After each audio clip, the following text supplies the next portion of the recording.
स्वागत है बच्चे फिर से आपका एक बार एक नए वीडियो में जो कि टीवा बीकॉम का है। तो बच्चे ये जो वीडियो है ये बहुत ही इंपॉर्टेंट वीडियो है। क्यों? बिकॉज़ ये जो चैप्टर है जो आपके बुक में दिया है वो बच्चों को समझ में काफ़ी दिक्कत होती है। बिकॉज़ क्यों? इसका जो कंसेप्ट है वो कंसेप्ट बिल्डिंग थोड़ा सा स्ट्रॉन्ग है, थोड़े न्यूमेरिकल्स है। इसलिए मैंने ट्राई किया कि जो वीडियो को शॉर्ट में कम से कम टाइम में आपके सामने प्रेजेंट करूँ ताकि आप सबको समझ जाए ये चैप्टर। तो चलो स्टार्ट करते हैं। New economic policy 1991 by Dinesh Shah. ठीक है, दिनेश शाह मेरा नाम है। तो चलो बच्चे स्टार्ट करते हैं कि न्यू इकोनॉमिक पॉलिसी है क्या।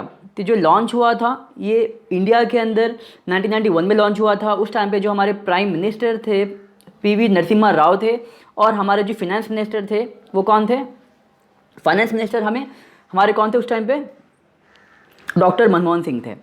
तो बच्चा स्टार्ट करते हैं। उस टाइम पे जो पॉलिसी थी उसको हम एलपीजी मॉडल ऑफ ग्रोथ भी कहते हैं। बिकॉज क्यों? उस टाइम पे हमने ज़्यादा हमारा इम्फेसिस जो हमारा था लिबरलाइजेशन, प्राइवेटाइजेशन और ग्लोबलाइजेशन था।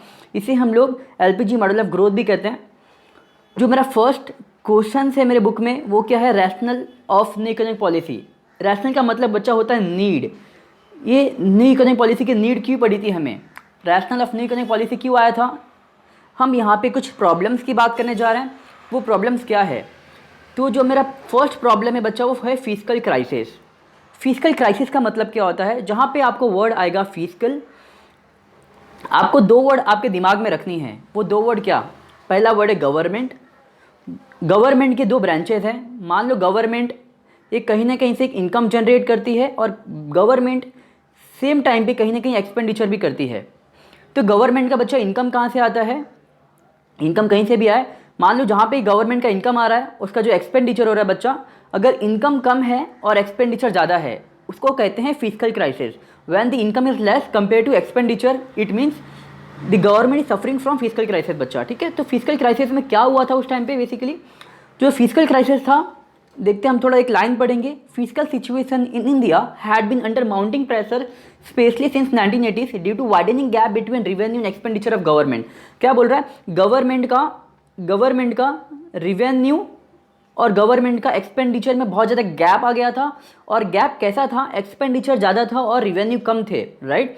तो क्या हुआ? The long term trend in government finance indicated that revenue generation had been lower than expenditure requirement.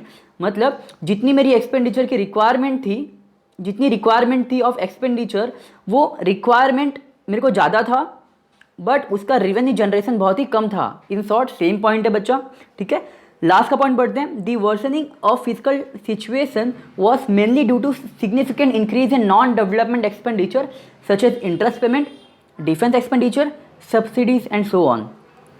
अभी सवाल उठता है कि सर अगर इनकम कम था और एक्सपेंडिचर ज़्यादा थे तो एक्सपेंडिचर ज़्यादा क्यों था? रीज़न क्या था? बिकॉज गवर्नमेंट ने उस टाइम पे बहुत सारे नॉन डेवलपमेंट एक्सपेंडिचर किए थे। अच्छा, नॉन डेवलपमेंट एक्सपेंडिचर का मतलब क्या? एक ऐसा एक्सपेंडिचर जिससे कंट्री का कुछ ना कोई भी ग्रोथ नहीं होने वाला, कंट्री की कोई भी प्रोडक्टिव कैपेसिटी नहीं बढ़ने वाली, उसे कहते हैं non development expenditure. For example वो क्या है नॉन डेवलपमेंट एक्सपेंडिचर बच्चे? तो जो पहला है इंटरेस्ट पेमेंट। अगर मान लीजिए कि कंट्री ने किसी दूसरे कंट्री से या इंटरनली अगर बोरो किया है, ठीक है, अगर बोरो किया है तो वो बोरोइंग पे गवर्नमेंट को क्या देना पड़ेगा? इंटरेस्ट देना पड़ेगा। उसे कहते हैं इंटरेस्ट पेमेंट। अगर मैं इंटरेस्ट का पेमेंट करूंगा तो कंट्री को कुछ मिलेगा रिटर्न में? नहीं मिलेगा, राइट। तो वो क्या है? नॉन डेवलपमेंट एक्सपेंडिचर है। डिफेंस एक्सपेंडिचर, अगर कंट्री ने कुछ डिफेंस के लिए, कंट्री के प्रोटेक्शन के लिए अगर कुछ डील किया है किसी अदर कंट्री के साथ, तो अगर मैं डिफेंस पे कोई खर्चा कर रहा हूँ तो डिफेंस एक्सपेंडिचर। सब्सिडीज़ का बच्चे मतलब क्या होता है? अगर मान लीजिए कि डिस्काउंट हमें कंट्रीज़ को देना है। एग्जाम्पल, अगर आपको चावल 2 रुपीज़ किलो मिलता है, गेहूँ 1 रुपीज़ किलो मिलता है, तो इसके ऊपर का जो अमाउंट बच्चे कौन देता है? वो इसके जो ऊपर का अमाउंट है वो गवर्नमेंट देती है। ठीक है, तो ये फिस्कल क्राइसिस था। और ये फिस्कल क्राइसिस कितना हो गया था? 7.7% ऑफ जीडीपी। आपको नंबर याद रहना चाहिए, 7.7% ऑफ जीडीपी 1990 से 91। ठीक है बच्चे, तो आपका जो फर्स्ट पॉइंट है वो क्लियर हो गया है। फिस्कल क्राइसिस मतलब जहाँ पे इनकम कम है और एक्सपेंडिचर ज़्यादा है। और एक्सपेंडिचर ज़्यादा क्यों है? बिकॉज नॉन डेवलपमेंट एक्सपेंडिचर हो रहे थे। Example interest payment, defence expenditure और सब्सिडीज। और कितना हो गया? ये 7.7% हो गया है। ठीक है, सेकेंड पॉइंट की बात करते हैं बच्चे, बैलेंस ऑफ पेमेंट। बच्चा बैलेंस ऑफ पेमेंट का मतलब क्या है? एक लाइन पढ़ रहा हूँ मैं यहाँ पर। The balance of payment of country is a difference between all money flowing into the country in particular period of time and outflow of money to the rest of world. कि मतलब बच्चे अगर मैं ट्रेड करता हूँ तो trade के कारण जो भी पैसा मेरे कंट्री में इनफ्लो होगा, ठीक है, या मेरे कंट्री से आउटफ्लो होगा। अगर मान लीजिए कि आप अगर एक्सपोर्ट कर रहे हैं, अगर आप माल बाहर बेच रहे हैं तो आपको कंट्री में पैसा इनफ्लो होगा, बट अगर आप इंपोर्ट कर रहे हैं, माल खरीद रहे हैं, तो आपको क्या करना पड़ेगा, आउटफ्लो होगा, वहाँ पे मतलब पैसे देने पड़ेंगे। तो बैलेंस ऑफ पेमेंट क्राइसिस मतलब जहाँ पे क्या होता है बच्चे कि हमारा इंपोर्ट ज़्यादा होता है और एक्सपोर्ट कम होता है, वो कारण से हमारी कंट्री में पैसे कम आते हैं, इनकम कम आता है और हमारे कंट्री से पैसे ज़्यादा जाते हैं।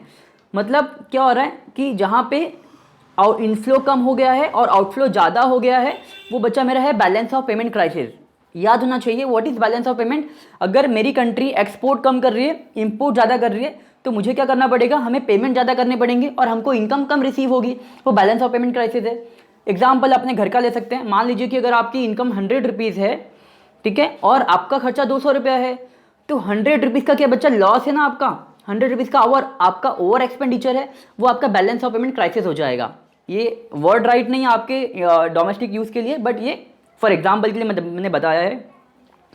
और उस टाइम पे बच्चा हमारा इंपोर्ट ज़्यादा क्यों था या फिर हमारी इनकम कम क्यों थी, रीज़न क्या है, मैंने यहाँ पे रीज़न लिखा हुआ है।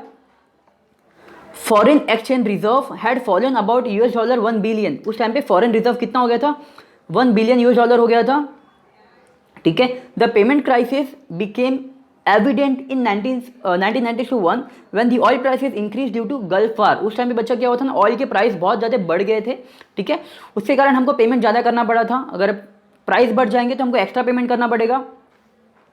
और क्या बोला, the resulting in worsening of current account deficit which rose to $9.7 billion that is 3.2% of GDP 1990 to 1991, ठीक है। तो बच्चे बात करते हैं, मैं क्या बोल रहा है ये कि उस टाइम पे करेंट अकाउंट जो डेफिसिट था वो कितना था, $9.7 बिलियन का। अच्छा, करेंट अकाउंट का मतलब क्या, अच्छा करेंट अकाउंट मतलब जहाँ पे हम डेली के कोई ट्रांजेक्शन्स करते हैं, जो हमको डेली के यूज़ में आने वाली वैसी चीज़ों का ट्रांजेक्शन करते हैं, ठीक है, तो वो करेंट अकाउंट डेफिसिट में आएगा। और कितने का लॉस था, कितने का डेफिसिट है, $9.7 बिलियन का। और हमारा बैलेंस ऑफ पेमेंट जो हमारे पास रिजर्व कितने के बचे थे, $1 बिलियन का। मतलब रिजर्व काफ़ी कम है और पेमेंट काफ़ी ज़्यादा करना है, वो सिचुएशंस आ गए थे बच्चे, ठीक है। तो ये आपका बच्चे क्या था, सिंपल सा बैलेंस ऑफ पेमेंट क्राइसिस था। अभी ये आप पढ़ लेना। थर्ड पॉइंट की बात करते हैं, हाई इन्फ्लेशनरी प्रेशर। कि बच्चे 1990 की जो टाइम था, उस टाइम पे इन्फ्लेशन का जो प्रेशर बहुत ज़्यादा था, महंगाई बहुत ज़्यादा थी, ठीक है। चलो देखते हैं कि क्या हुआ था उस टाइम पे। The wholesale price in India rose at an annual rate of 8.2% during the period of 1982 sorry. क्या बोल रहे हैं कि उस टाइम पे जो एनुअल, जो हर महीने जो हर साल से जो महंगाई 8.2% से बढ़ रही थी, ठीक है, और वो 1991 तक आते आते कितने हो गए थे, 10.2 पे पहुंच गया था। मतलब महंगाई काफ़ी ज़्यादा हो गई थी बच्चे, ठीक है। तो ये बेसिकली 3 पॉइंट थे। क्या 3 पॉइंट किसके थे हमारे, कि हमको 1991 में न्यू इकोनॉमिक पॉलिसी क्यों लानी पड़ी, ठीक है, न्यू इकोनॉमिक पॉलिसी हमें क्यों लानी पड़ी 1991 में। क्या 3 पॉइंट थे हमारा पहला पॉइंट था कि भाई फिजिकल डेफिसिट था, हमारा इनकम कम था, एक्सपेंडिचर ज़्यादा था। दूसरा पॉइंट था बैलेंस ऑफ पेमेंट। अच्छा, दूसरा पॉइंट क्या था, बैलेंस ऑफ पेमेंट था, BOP का प्रॉब्लम था। तीसरा पॉइंट है इन्फ्लेशन बहुत ज़्यादा था, ठीक है। अभी जो मेरा सेकंड क्वेश्चन है, जो आपके बुक में जो सेकंड क्वेश्चन आता है, वो important policy changes in new economic policy 1991। हमने बेसिकली 1991 की पॉलिसीज़ में क्या चेंजेस किए थे, तो इसको हमने 2 पार्ट में डिवाइड किया है। पहला है मैक्रो इकोनॉमिक स्टेबलाइजेशन, दूसरा है स्ट्रक्चरल रिफॉर्म। अच्छा, मैक्रो इकोनॉमिक स्टेबलाइजेशन का मतलब क्या, डिमांड, इसमें हम डिमांड साइड से बात करते हैं, और स्ट्रक्चरल रिफॉर्म में हम सप्लाई साइड से बात करते हैं। तो बच्चा उस टाइम पे हमने क्या किया था, शॉर्ट टर्म हमने मेजर्स लिए थे अपने जो भी प्रॉब्लम को सॉल्व करने के लिए, शॉर्ट टर्म पॉलिसी हमने अडॉप्ट की थी। एग्जाम्पल जो पहला मेरा पॉइंट है बच्चा, कंट्रोल ऑफ इन्फ्लेशन। हमने ट्राई किया कि बच्चे महंगाई को कंट्रोल करना है, ठीक है। तो महंगाई को हमने क्या कंट्रोल किया था, जैसे हमने बात की पहले, वो कितना 1991 में कितना 10.2% आ गया था, और एनुअल जो ग्रोथ रेट था इन्फ्लेशन का वो 8.2% से बढ़ रहा था, ठीक है। तो हमने क्या किया कि जो इन्फ्लेशन जो 7.7% जो है, उसको हमने 4.9% में लेके आया, सिर्फ 96 तक, समझ रहे हो, 5 साल और 6 साल के अंदर हमने इन्फ्लेशन का जो रेट है वो बहुत ही ज़्यादा कट डाउन कर दिया था। और आरबीआई ने क्या किया, टाइट मॉनेटरी पॉलिसी को अडॉप्ट किया। जब बच्चे टाइट मॉनेटरी पॉलिसी का मतलब क्या होता है ना, आरबीआई ने बैंक के ऊपर बहुत ज़्यादा रेस्ट्रिक्शंस लगा दिए ताकि वो मनी सप्लाई मार्केट में कम करे। अभी मनी सप्लाई मार्केट में कम कैसा होगा, आरबीआई ने बैंक को बोला कि आप लोन जो आप देते हैं उसको आप कम कर दीजिए, लोन का जो भी रिक्वायरमेंट है कस्टमर के साइड से उसको आप ट्राई करिए कम करने का। और आरबीआई ने उसके लिए बैंक के ऊपर कुछ रेस्ट्रिक्शंस लगाई। एग्जाम्पल, बैंक रेट बढ़ा दिए, सीआरआर बढ़ा दिए, एसएलआर बढ़ा दिए। ठीक है, इससे क्या होगा बच्चे, मनी सप्लाई मार्केट में कम हो गया। और जब लोगों के हाथ में पैसे नहीं होंगे तो लोग डिमांड नहीं करेंगे, अगर डिमांड नहीं करेंगे तो कहीं ना कहीं महंगाई कम हो जाएगी। ठीक है, और SLR was raise from 38% to 38.5% in September 1991। और एसएलआर का जो रेट था वो 38% था, बट आरबीआई ने बढ़ा के 38.5 कर दिया था बच्चे। ठीक है, तो आई होप कि आपको कंट्रोल ऑफ इन्फ्लेशन समझा होगा, राइट। ठीक है बच्चे, अगर आपने मेरे चैनल को सब्सक्राइब नहीं किया तो सब्सक्राइब कर लीजिएगा। हम आगे बढ़ते हैं। ठीक है, अभी जो सेकंड पॉइंट है बच्चे, फिस्कल करेक्शन।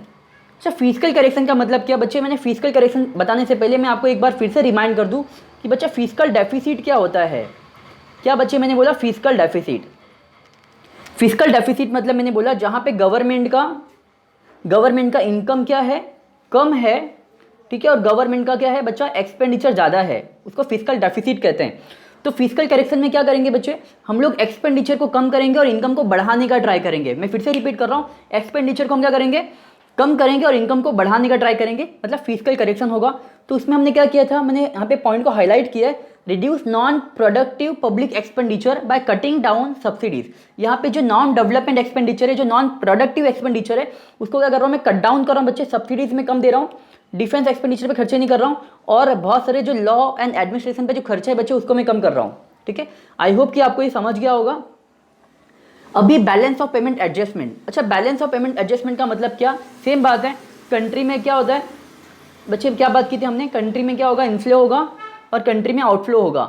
तो बच्चे यहाँ पर क्या हो रहा है, इनफ्लो मेरा कम हो रहा था, इनफ्लो डाउन था और आउटफ्लो ज़्यादा था। तो इस सिचुएशन को उल्टा करना है, क्या करना है, उल्टा करना है। यहाँ पर क्या होगा कि इनफ्लो बच्चा ज़्यादा होना चाहिए, इनफ्लो क्या होना चाहिए, मैक्सिमम होना चाहिए, मैक्स लिख दे रहा हूँ यहाँ पे, और आउटफ्लो लेस होना चाहिए।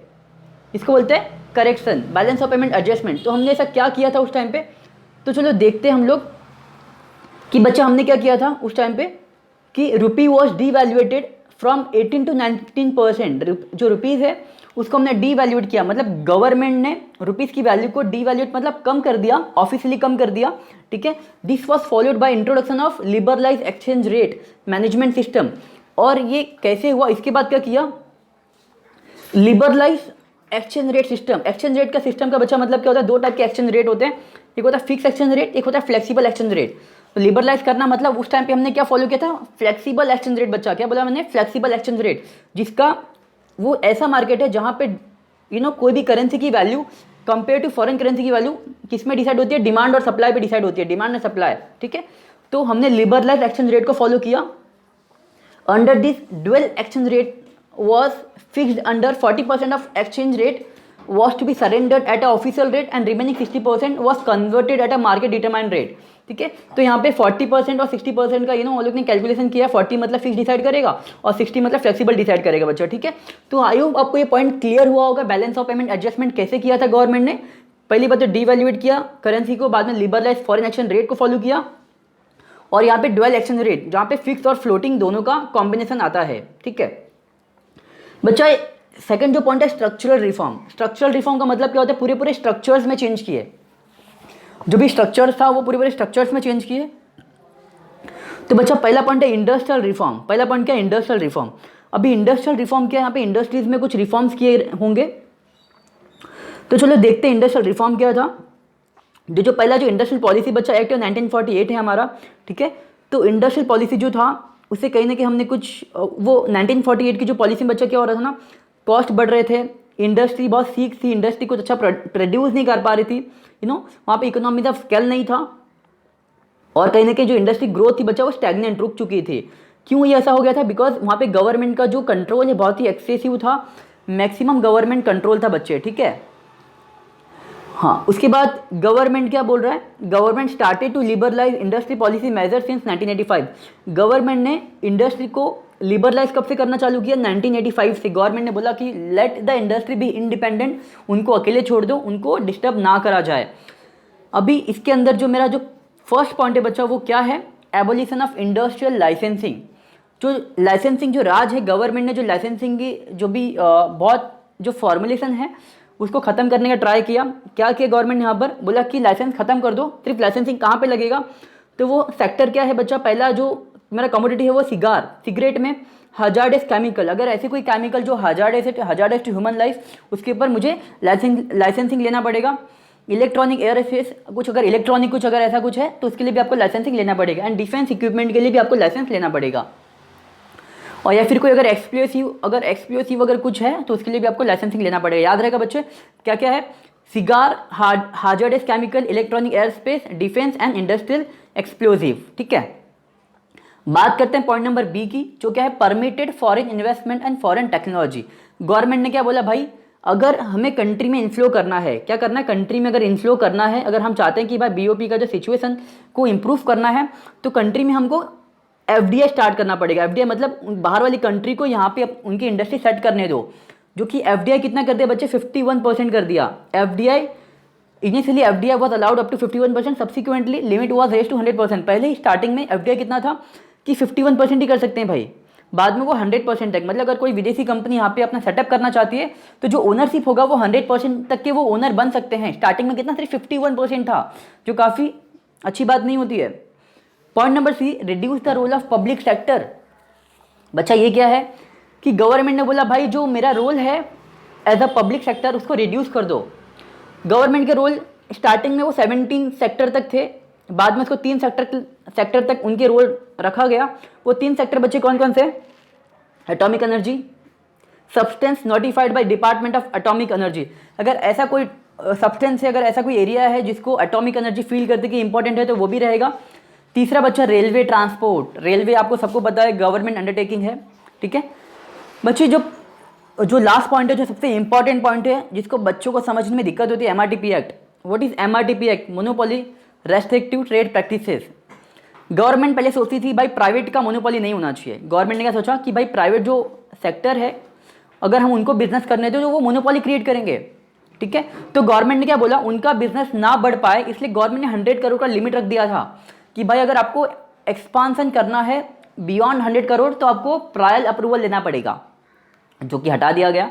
गवर्नमेंट ने क्या बोला, 100 crore and above were not allowed to expand their activity without government permission. जिसको अगर 100 करोड़ के ऊपर एक्सपांसन करना तो अलाउड नहीं था, जो कि फिर लिमिट को कैंसिल कर दिया गया बच्चे। ठीक है, अभी बच्चा जो एमआरटीपी है ना, एमआरटीपी को कैंसिल करके अभी आया है कॉम्पिटिशन एक्ट 2002, कॉम्पिटिशन एक्ट 2002 बच्चा। ठीक है, जिसका हम बात करते हैं फेयर कॉम्पिटिशन। यहाँ पे हम लोग किसी इंडिविजुअल को प्रमोट नहीं करते, मोनोपोली नहीं क्रिएट करते, बल्कि एक फेयर कॉम्पिटिशन को हम लोग एम्फेसिस करते हैं, प्रमोट करते हैं। उसके बाद जो नेक्स्ट पॉइंट है बच्चा, trade and capital flow reform. Trade and capital flow reform, हमें कुछ ऐसे रिफॉर्म्स करने हैं जिससे क्या होगा, कंट्री में ट्रेड आएगा और कंट्री में कैपिटल भी आना चाहिए। क्या है बच्चा वो, पढ़ता हूँ मैं एक बार। The government took the following reform in external sector to open up the Indian economy to foreign company and foreign investment iron and steel. क्या बोला गवर्नमेंट ने कि भाई, गवर्नमेंट ने क्या किया, जो अपने सेक्टर है उसको ओपन कर दिया, इंडियन सेक्टर को ओपन, इंडियन इकोनॉमी को ओपन कर दिया, किसके लिए, फॉरेन कंपटीशन के लिए बच्चे। ठीक है, उसके बाद बच्चे लिबरलाइजेशन ऑफ इंपोर्ट को लिबरलाइज करना है बच्चे। अभी इंपोर्ट को लिबरलाइज क्यों करना है सर, इंपोर्ट तो अगर हम इंपोर्ट को हम रेस्ट्रिक्ट करते हैं, इंपोर्ट को इंपोर्ट पे हम रोक लगाते हैं, वो तो अच्छी बात है ना बच्चे। ऐसा नहीं है, ऐसा नहीं होता। जब अगर आप इंपोर्ट को अगर आप नहीं होने देंगे ना तो क्या, इंपोर्ट हम बहुत सारी चीज़ों का करते हैं, एग्जाम्पल टेक्नोलॉजी का करते हैं, ठीक है, हम लोग कैपिटल गुड्स का करते हैं, तो वो सब चीज़ें हमारी कंट्री के लिए बहुत इंपॉर्टेंट है। ये तो पहला पॉइंट है। दूसरा, अगर आप इंपोर्ट को रोकेंगे ना तो क्या होगा ना, आप एक्सपोर्ट नहीं कर पाएंगे, बिकॉज जो कंट्री का आप इंपोर्ट रोक रहे हैं, जो कंट्री से आप माल मंगा रहे हैं, आपके लिए इंपोर्ट है, उसके लिए एक्सपोर्ट है। अगर आप इंपोर्ट को प्रमोट नहीं करेंगे तो वो कंट्री आपका एक्सपोर्ट वो एक्सेप्ट नहीं करेगी, तो रिटेलिएशन के चांसेस बढ़ जाते हैं। इसलिए हमने इंपोर्ट को लिबरलाइज कर दिया गया बच्चे। ठीक है, आगे बात करते हैं reduction in tariff structure. Tariff को रिड्यूस कर दिया बच्चे, क्या कर दिया, टैरिफ को रिड्यूस कर दिया। तो बच्चा क्या बोल रहा है यहाँ पर, जो इनिशियली जो इम्पोर्ट ड्यूटी था वो 300% तक था, 300% तक था बच्चे, समझ में आ रहा है। बाद में इसको 300 से 150% में लाया 1991 में। उसके बाद उसको 10% में बच्चे, कितना बड़ा गिरावट है, कितना बड़ा रिडक्शन है, 300 से 150, 150 से 10%। उसके बाद है प्रमोशन ऑफ एक्सपोर्ट, हमें एक्सपोर्ट को प्रमोट करना बच्चे, क्या करना है, एक्सपोर्ट को प्रमोट करना है, बिकॉज एक्सपोर्ट हमारे कंट्री का बैकबोन ऐसा प्रूफ हो सकता था। तो हमने एक्सपोर्ट को प्रमोट किया बहुत सारे सेक्टर में, उसके लिए हमने गवर्नमेंट ने बहुत सारे FTP पॉलिसी बनाई, फॉरेन ट्रेड पॉलिसी बनाई। अभी बात करते हैं change in exchange rate policy. Exchange rate policy में हमने कुछ चेंजेस लाए, वो क्या है, exchange rate was allowed to be determined by demand and supply in foreign exchange market since 1993। क्या बोल रहे हैं 1993 से कि जो एक्सचेंज रेट है वो गवर्नमेंट डिसाइड नहीं करेगी, मार्केट में फिक्स एक्सचेंज रेट का फंडा नहीं चलेगा भाई। फिक्स क्या होता है, गवर्नमेंट पे एक प्रेशर होता है कि भाई वो एक्सचेंज रेट का, अगर मुझे पाकिस्तानी रुपया के कंपेयर में अगर इंडियन रुपी सेट करना है तो गवर्नमेंट सेट करेगी। मान लो गवर्नमेंट ने बोल दिया कि भाई 1 पाकिस्तान रुपया इज इक्वल टू 3 रुपीज़, या फिर मान लो अगर गवर्नमेंट ने बोल दिया $1 बच्चा इज इक्वल टू 70 रुपीज़, तो ये थ्रू आउट द ईयर पूरे साल $1.70 रहेगा। भले अब डिमांड और सप्लाई में कितना भी चेंज आए, भले डॉलर का डिमांड बढ़ जाए, रुपया का डिमांड बढ़ जाए, कोई फर्क नहीं आने वाला। इससे गवर्नमेंट पे बहुत बड़ा प्रेशर आता है, गवर्नमेंट को अपनी तिजोरी कभी कभी खाली करनी पड़ती है उसको एक स्टेबलाइज रखने के लिए। गवर्नमेंट ने बोला कि भाई ये फेयर नहीं है, इसके कारण बहुत लोग कंट्री में इन्वेस्टमेंट नहीं करते। तो एक काम करते हैं कि भाई जो एक्सचेंज रेट है ना, एक्सचेंज रेट को अभी इंडिपेंडेंट होने देते हैं, उसको मार्केट को डिसाइड करने देते हैं। उसको बच्चे बोलते हैं फ्लेक्सिबल, एक ऐसा रेट जो मार्केट डिसाइड करती है बच्चे, उसको बोलते हैं फ्लेक्सिबल या फ्लोटिंग एक्सचेंज रेट। बच्चे क्या बोलते हैं, फ्लोटिंग एक्सचेंज रेट, याद रहेगा बच्चे, फ्लेक्सिबल या फ्लोटिंग एक्सचेंज रेट। उसके बाद बच्चे बात करते हैं introduce current account convertibility. Current account convertibility बच्चे देखो ये क्या है, करेंट अकाउंट कन्वर्टिबिलिटी। हम बच्चे यहाँ इसका मतलब क्या है बच्चे, यहाँ पे देख लो। पहली बात तो अगर आपके पास रुपया है, if you have a rupees and you want to convert the same rupees into dollar, तो गवर्नमेंट के रेस्ट्रिक्शन थे कि भाई आप कन्वर्ट नहीं कर सकते। अगर आप कन्वर्ट नहीं कर पाएंगे तो आपका ट्रेड कर पाएंगे। मान लीजिए अगर आपने इंपोर्ट किया है, आपको पेमेंट करना है, क्या आप कर पाएंगे डॉलर में? नहीं कर पाएंगे, बिकॉज गवर्नमेंट आपको वो चांस नहीं दे रही। तो बोला कि भाई जो कन्वर्टिबिलिटी जो है उसको फ्री कर दो, उसके ऊपर रोक ना लगाओ। तो बच्चे हाईलाइट मैंने क्या किया है, this increase the availability of foreign exchange to exporter, importer and for studies abroad, travel, medical expenses and so on. Example, अगर आपको फॉरेन घूमना है, फॉरेन जाना है, मान लीजिए आपको अमेरिका जाना है, ठीक है, अभी अमेरिका के लिए आपको डॉलर चाहिए, तो गवर्नमेंट अगर आपको इजीली डॉलर देगी तभी तो आप जा पाएंगे। तो गवर्नमेंट ने उसको क्या किया, लिबरलाइज कर दिया। बात करते हैं नेक्स्ट पॉइंट की, लिबरलाइज कैपिटल इनफ्लो। मतलब FDI की बात करें, सिंपल सा कंट्री में FDI होना चाहिए। FDI का मैंने बताया स्टार्टिंग में कितना था, 51% था, बाद में इसको 651 से लेके बच्चा कितना किया, 100% किया। बच्चा कितना किया, 100% किया बच्चे, ठीक है। आगे बात करते हैं हम लोग financial sector reform. Financial sector बच्चा रिफॉर्म क्या होता है, कंट्री अगर इकोनॉमिकली कंट्री को स्ट्रांग बनाना है ना, तो हमको फिनेंशियल सेक्टर रिफॉर्म करना है। मतलब बैंक को फ्री करना है, जो NBFC को फ्री करना है, ठीक है, उनको अपने तरीके से काम करने देना है। तो फाइनेंशियल सेक्टर रिफॉर्म क्या थे, the Indian financial sector consist of banking, insurance and capital market. Capital market मतलब कौन सा मार्केट होता है, जहाँ पे बोरोविंग और लैंडिंग एक साल के ऊपर की जाती है, ठीक है। तो हमें इसके अंदर बात की है बैंकिंग की, इंश्योरेंस की और कैपिटल मार्केट की बात की है, मतलब इनको फ्री करना है बेसिकली हमको, ठीक है। अभी बात करते हैं बैंकिंग सेक्टर रिफॉर्म। अच्छा, बैंकिंग सेक्टर रिफॉर्म क्या थे बच्चे, तो बोल रहा है कि जो बैंकिंग सेक्टर रिफॉर्म है वो 1992 से चालू हुआ है, based on recommendation of Narasimhan committee. Narasimhan committee ने क्या किया, बैंकिंग सेक्टर रिफॉर्म किए थे, ठीक है। The important reform introduce in banking sector since 1991 are. अभी इंपॉर्टेंट रिफॉर्म्स क्या किए हमने बैंकिंग के अंदर 1991 के बाद। पहला है लोअरिंग ऑफ SLR, क्या है, स्टैट्यूटरी लिक्विडिटी रेशियो। बच्चा इसका मतलब क्या होता है, अगर आपने सुना होगा, आई होप कि आपको पता होना चाहिए, बट अगर नहीं पता है तो कोई बात नहीं, कि बच्चा SLR का मतलब क्या होता है ना, दो होता है, एक होता है SLR, एक होता है CRR। तो बच्चों अगर SLR की बात करूं तो बैंक अपने पास कुछ डिपॉजिट का, मान लीजिए कि डिपॉजिट 1 लाख रुपीज़ आया है ना, तो इसका कुछ परसेंटेज बैंक अपने पास ही रखेगी इन फॉर्म ऑफ कैश या गोल्ड या फिर ऐसा कोई रिजर्व या फिर कहीं पे इन्वेस्टमेंट करेगी तो SLR जो बैंक अपने पास रखती है, जो कितना था 19.5, अगर 1 लाख रुपये आया है तो आपके पास 19,500 रुपये आपके पास होना चाहिए इन फॉर्म ऑफ गोल्ड या फिर कैश। दूसरा बात करता हूँ lowering of CRR। Lowering of CRR, बच्चा CRR को रिड्यूस किया है, कितना किया है, स्टार्टिंग में CRR गवर्नमेंट ने क्या बोला कि अगर 1 लाख रुपये आता है ₹1,00,000 अगर आपको डिपॉजिट आता है तो 15% मतलब 15,000 रुपये आपको आरबीआई के पास जमा करना पड़ेगा। 50% CRR कर दिया, बाद में 15 से इसका 4.5% पे किया गया 2003 में। This has release more fund for landing to other sector as on 2018 CRR is 4%। अभी जो 2018 की बात करें बच्चे, वो CRR कितना है बच्चा, 4% कर दिया है। अच्छा, CRR और SLR को रिड्यूस क्यों किया जाता है, क्या रीज़न है, गवर्नमेंट ने इसको क्यों किया होगा? तो बच्चा सिंपल सी बात है, जितना ज़्यादा अगर SLR होगा, जितना ज़्यादा CRR होगा, बैंक के पास उतने कम पैसे बचेंगे, और बैंक के पास जितने कम पैसे बचेंगे बैंक उतना लोन कम बांटेगी और बैंक का प्रॉफिट भी उतना कम होगा। बैंक को जो मैक्सिमम जो प्रॉफिट होता है बच्चे वो लोन से होता है ना। तो बैंक आरबीआई ने क्या किया भाई, इसको क्या कर दिया, लिबरलाइज कर दो, बैंकिंग सेक्टर को रिफॉर्म कर दो, ठीक है। उसके बाद करते हैं deregulation of interest rate. Interest rate को डीरेगुलेट कर दिया, मतलब इंटरेस्ट रेट जो आरबीआई डिसाइड करती थी वो अभी आरबीआई डिसाइड नहीं कर रही। क्या किया ऐसा, scheduled commercial bank have now freedom to set interest rate on their deposit subject to minimum floor rate and maximum ceiling rate. कि आरबीआई ने क्या बोला बच्चा, देखो कि मिनिमम आपको इतना रखना है, मैक्सिमम इतना रखना है, बाकी आप इंटरेस्ट रेट इसके बीच में कितना रखना है आप डिसाइड करो। तो freedom to set interest rate between minimum and और मैक्सिमम बच्चा, वो आरबीआई ने इतना फ्री कर दिया।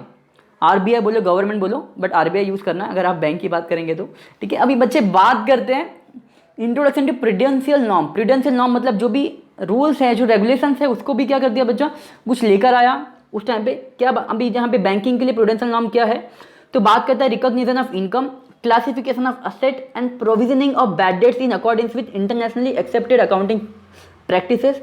This will ensure the books of commercial bank reflect their financial position more accurately. क्या बोला बैंक को, भाई bank you have to show your income, you have to show what are your asset and what are your liabilities, ठीक है। और आपके bad debts कितने वो भी हमें बताओ।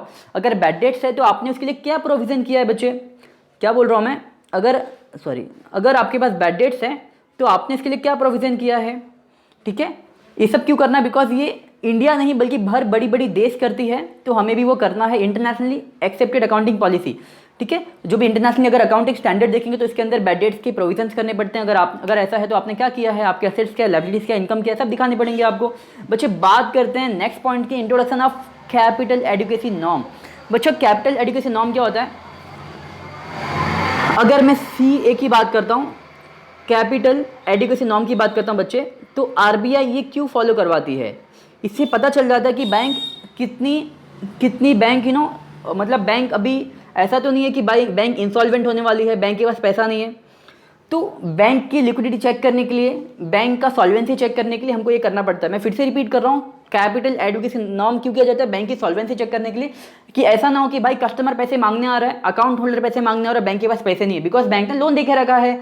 तो वो केस में क्या होगा कि भाई बैंक का जो ट्रस्ट है मार्केट में वो खत्म हो जाएगा, तो कोई भी पैसे अपने अकाउंट में नहीं रखेगा, ठीक है। तो आरबीआई के अकॉर्डिंग कैपिटल एडुकेशन नॉर्म होना बहुत जरूरी है। बात करते हैं एक्सेस टू कैपिटल मार्केट। अभी बच्चा कैपिटल मार्केट का मैंने आपको मतलब बताया, जहाँ पे बोरोविंग, उधार लेना और लैंडिंग क्या होगा 1 साल के ऊपर किया जाता है। तो यहाँ पर क्या है बच्चा, nationalized commercial bank are allowed to access capital market for fund through public issues. अभी जो नेशनलाइज बैंक है बच्चे, जो गवर्नमेंट बैंक है, वो क्या कर सकते हैं, मार्केट में अपने शेयर्स इशू कर सकते हैं, ठीक है। मार्केट में अपने शेयर्स इशू कर सकते हैं और क्या कर सकते हैं, वो लोग फंड ले सकते हैं मार्केट से, ठीक है। अभी बात करते हैं entry of new private sector bank. अगर कोई मार्केट में नया बैंक ओपन करना चाहता है तो गवर्नमेंट ने लाइसेंस देना चालू कर दिया कि भाई प्राइवेट बैंक ओपन कर सकते हैं। फ्रीडम ऑफ ऑपरेशन, ये बहुत इंपॉर्टेंट है। अगर मान लीजिए आपने नया बैंक चालू तो करने दिया, but there is no freedom to operate their activities, तो ये गड़बड़ हो जाएगा ना। तो यहाँ पर गवर्नमेंट ने क्या बोला कि भाई अपने हिसाब से बैंक ओपन करो, क्लोज करो, बट क्लोज कहाँ पे नहीं करना है, रूरल एरिया में नहीं करना है। RBI also permitted to close non viable branches other than rural area. अगर कोई लॉस मेकिंग ब्रांचेस है उसको आप बंद कर सकते हैं, बट वो ब्रांच कहाँ नहीं होना चाहिए, रूरल एरिया में नहीं होना चाहिए बच्चा, ठीक है। बात करते हैं स्पेशल रिकवरी ट्रिब्यूनल की। अगर बैंक ने क्या बांटा है, लोन बांट के रखा है बच्चे, क्या बांटा है, लोन बांट के रखा है, सॉरी, अगर बैंक ने लोन बांट के रखा है तो लोन की जो फास्ट रिकवरी होनी चाहिए, इसके लिए बैंक ने क्या किया, आरबीआई ने क्या किया, ट्रिब्यूनल बिठाया। बेसिकली एक इसके लिए भी एक अलग डिपार्टमेंट क्रिएट किया ताकि वो एक क्विकर रिकवरी होनी चाहिए लोन का बच्चा, ठीक है। तो बच्चे ये आपका यहाँ तक था। अगर आपको वीडियो पसंद आ रहे हैं तो प्लीज़ लाइक कर दीजिएगा, शेयर करिएगा और मैक्सिमम ट्राई करिए कि आप मुझे सपोर्ट कर रहे हैं ताकि मैं आपको ऐसी क्वालिटी वीडियोस प्रोवाइड करते रहूँ बच्चे, ठीक है। स्टार्ट करते हैं दूसरे पॉइंट के बारे में। बच्चा दूसरा पॉइंट है कैपिटल मार्केट रिफॉर्म। अभी कैपिटल मार्केट रिफॉर्म क्या है?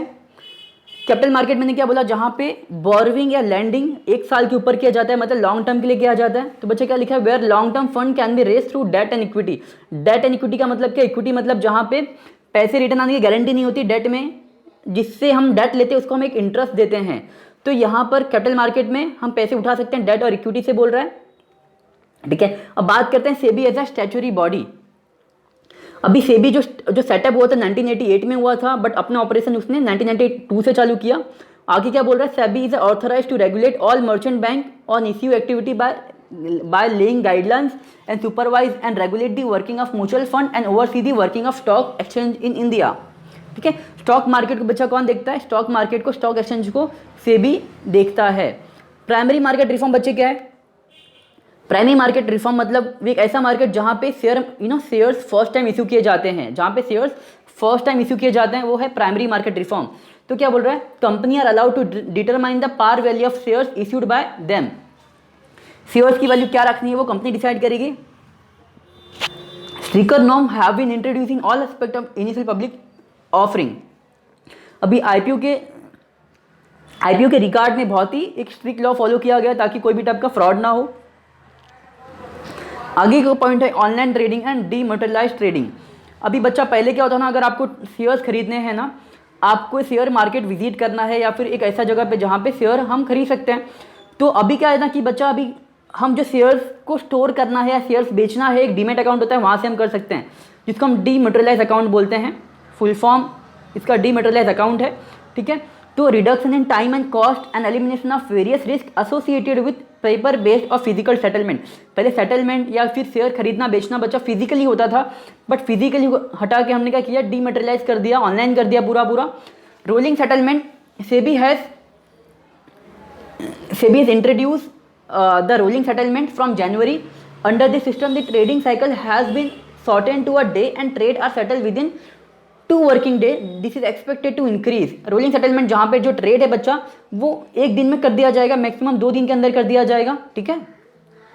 इन्वेस्टमेंट बाय एफआईआई थोड़ा समझने का बच्चा पॉइंट है। एक होता है एफआईआई, एक होता है एफडीआई, ठीक है बच्चा। एफआईआई का मतलब बच्चा क्या होता है ना, जहाँ पे हम लोग इन्वेस्टमेंट करते हैं, ज़्यादा टाइम के लिए नहीं करते, 1 ईयर के लिए करते हैं मैक्सिमम। और ये जो एफआईआई जो इन्वेस्टमेंट होता है नॉर्मल पोर्टफोलियो इन्वेस्टमेंट होता है, मतलब वहाँ पे शेयर्स वगैरह में करते हैं हम लोग, फिक्स एसेट में कभी इन्वेस्टमेंट नहीं कर सकते, ठीक है बच्चे। थोड़ा ध्यान से सुनना, एफआईआई इन्वेस्टमेंट बच्चा, मैंने क्या बोला, एफआईआई इन्वेस्टमेंट हमने पोर्टफोलियो में करना है, शेयर मार्केट में करना है, फिक्स में नहीं करना। मतलब हमें कोई कैपिटल फिक्स में, मतलब हमें लैंड बिल्डिंग में हम पैसे नहीं फंसाते हम लोग,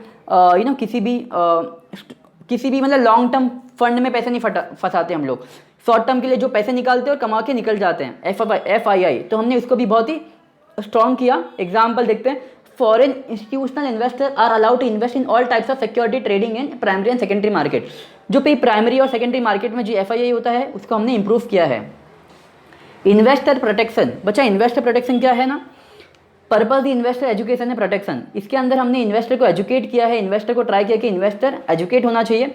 बात है डेरिवेटिव ट्रेडिंग। अच्छा, डेरिवेटिव ट्रेडिंग का मतलब क्या? डेरिवेटिव मार्केट मतलब वो मार्केट जहाँ पे एक की वैल्यू दूसरे पे डिपेंड करती है।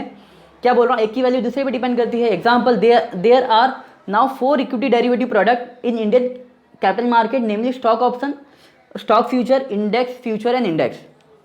सॉरी 2 बार रिपीट हो गया है, ठीक है। तो डेरिवेटिव ट्रेडिंग मतलब हमने डेरिवेटिव मार्केट को भी हमने स्ट्रॉन्ग किया, जहाँ पर कमोडिटी मार्केट होता है और भी हमारे बहुत सारे मार्केट आते हैं जहाँ पे एक की वैल्यू दूसरे पे डिपेंड करती है। बात करते हैं establishment of NSE, national stock exchange. तो बच्चा इसमें क्या, ये नेशनल स्टॉक एक्सचेंज कभी स्टैब्लिश हुआ था? नवंबर 1992 में हुआ था, और इसने अपना ऑपरेशन 1994 में स्टार्ट किया है।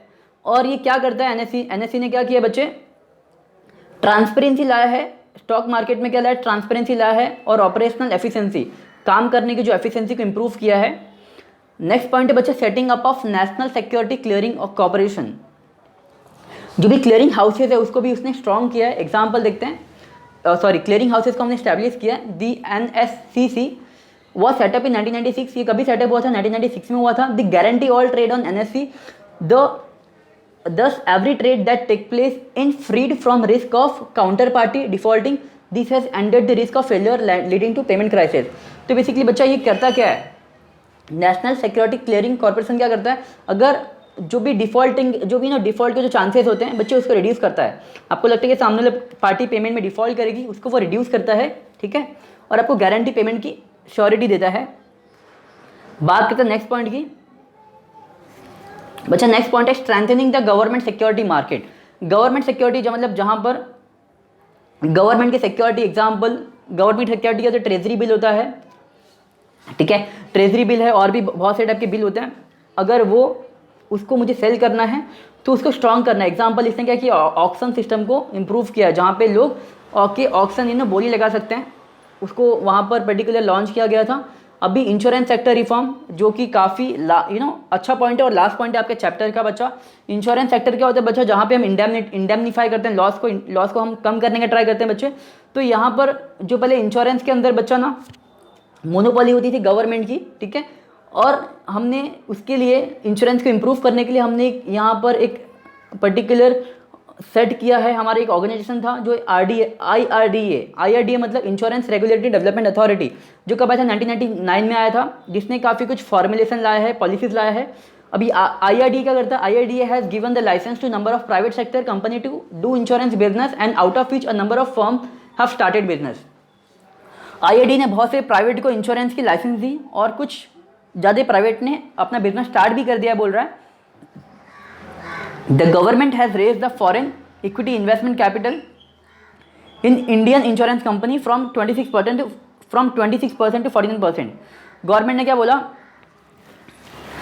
कि गवर्नमेंट ने जो इंश्योरेंस के अंदर जो इक्विटी है वो फॉरेन मार्केट का लाया। पहले इक्विटी का जो शेयर था वो 26% था, बाद में 49%। मतलब अगर 100 रुपीज़ गवर्नमेंट लगा रही है तो 49% इसमें जो जो ओनरशिप होगा वो फॉरेन कंपनी का हो सकता है।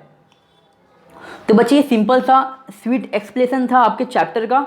आई होप कि आपको ये क्लियर हुआ होगा। जो बचा है बच्चे वो आप खुद पढ़ लीजिएगा। और बच्चे मैं फिर से एक बार रिपीट कर रहा हूँ, अगर आपको मेरा वीडियो पसंद आया है, अगर लगता है कि आपका ये वीडियो मेरा ये वीडियो आपके कुछ हेल्प आया है, अगर आपको कंसेप्ट बिल्डिंग क्लियर हुई है, तो प्लीज़ ये वीडियो को लाइक करिएगा और मैक्सिमम शेयर करिएगा ताकि अदर्स को भी बेनिफिट हो। फ्रेंड्स ध्यान रखिए अपना, तब तक कि जब तक मैं नेक्स्ट वीडियो ना लाऊँ।